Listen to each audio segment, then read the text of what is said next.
ഞാനൊരു പ്രവാസിയുടെ ഭാര്യയാണ്. മാരേജ് കഴിഞ്ഞ 10 വർഷമായിട്ടും ഇന്ന് വരെയും വിവാഹ വാർഷികം ഒരുമിച്ച് ആഘോഷിക്കാനുള്ളൊരു ഭാഗ്യം നമുക്കുണ്ടായിട്ടില്ല. എങ്കിലും ഇത് 10ാമത്തെ വിവാഹ വാർഷികമാണ്. ഞാൻ ഇവിടെ നിന്നും അനീഷ് ദുബായിൽ നിന്നും വളരെ സന്തോഷത്തോടു കൂടിയിട്ട് ആഘോഷിച്ചു. ഞാൻ വളരെ സിമ്പിളായിട്ടാണ് ആഘോഷിച്ചത്. എനിക്ക് അങ്ങനെയാണ് ഇഷ്ടം. പക്ഷേ അനീഷ് കുറച്ച് ഗ്രാൻഡായിട്ടാണ് ആഘോഷിച്ചത്. എൻ്റെ മക്കൾ എൻ്റെ സന്തോഷത്തിന് വേണ്ടിയിട്ട് അവർക്ക് 5ഉം 6ഉം വയസ്സായിട്ടുള്ളൂ.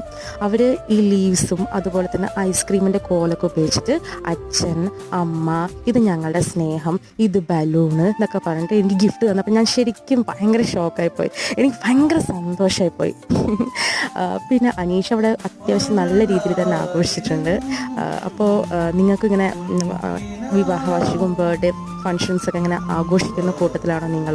അതോ എന്നെ പോലെ സിമ്പിളായിട്ട് അങ്ങനെ വലിയ സംഭവമായിട്ട് ആഘോഷിക്കാത്ത ആളാണോ? എങ്ങനെയാണ് നിങ്ങളുടെ ഒരു താല്പര്യം?